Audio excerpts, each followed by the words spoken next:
Nouvelle affaire macabre en matière de crypto-monnaie, cette fois-ci sur le sol français. On est à Dompierre-sur-Mer, près de La Rochelle. Ça s'est passé hier. Un couple a été séquestré, battu et torturé. Ils lui ont volé 8 millions d'euros. C'est un des plus gros vols en matière de crypto-monnaie. C'est vraiment catastrophique. Ça n'arrête pas tous les jours. Des vols, des séquestrations, des enlèvements pour tous ceux qui ont des cryptos sur leur wallet externe. 3 individus cagoulés ont fait irruption sur le coup de 5 heures, séquestrant leur cible ainsi que sa compagne. Ils avaient absolument toutes les informations, nom, adresse, numéro de téléphone, tout. Combien il y avait le montant, ce qu'il y avait sur ces wallets crypto, ils savaient tout. Ils n'ont pas hésité à user de violence physique afin d'obtenir l'accès au portefeuille virtuel de la victime depuis son ordinateur. C'est dans ces conditions qu'ils ont pu lui soutirer 8 millions d'euros. Sur un autre site, on parle de 10 millions de dollars. C'est gigantesque. Un journal estime qu'à ce jour, c'est une des plus grosses sommes dérobées en crypto-monnaie sur le sol français. Comble de l'ironie, ces sommes colossales étaient en partie stockées sur Ledger, une licorne française qui développe des portefeuilles de crypto. Donc c'était sur une clé Ledger, une clé externe. Voilà, wallet froid, non connecté. Il s'est quand même fait voler.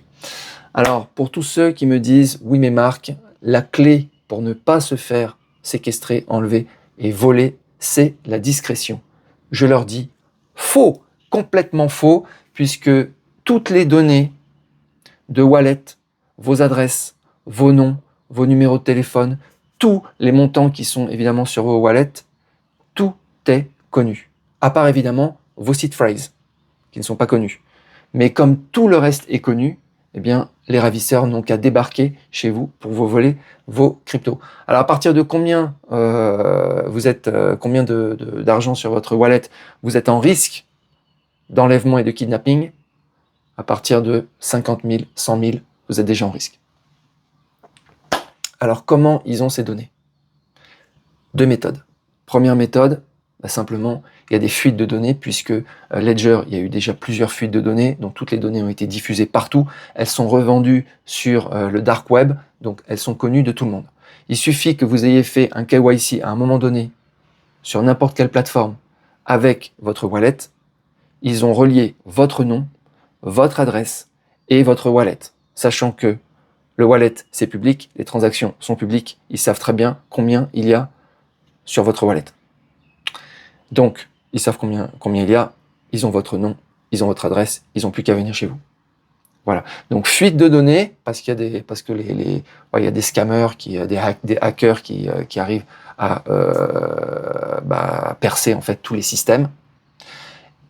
Et l'autre technique, c'est que, tout simplement, les gens qui travaillent dans toutes ces compagnies sont corrompus.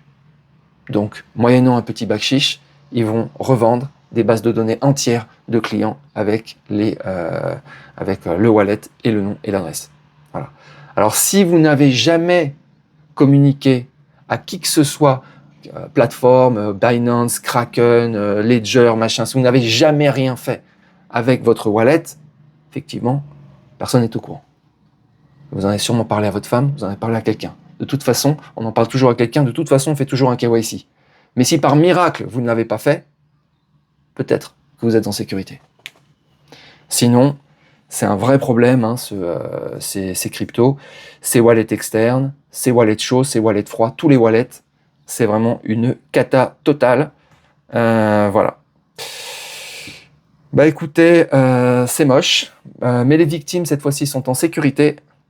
Elles n'ont pas eu de genoux percés ou de dents arrachées ou brûlées vives comme les précédentes victimes. Elles ont survécu, donc c'est déjà extraordinaire. Les agresseurs connaissaient tout. Ils ont réussi à fuir. Ils n'ont toujours pas été identifiés. Voilà, on ne sait pas où ils sont. Ils ont disparu. Voilà les amis, si vous voulez en savoir plus, je mettrai un lien en description avec l'article du Figaro, l'article du Parisien, les tweets qui m'ont permis de faire cette vidéo. Je vous souhaite une très bonne journée et je vous dis à bientôt. Et faites attention à vos cryptos.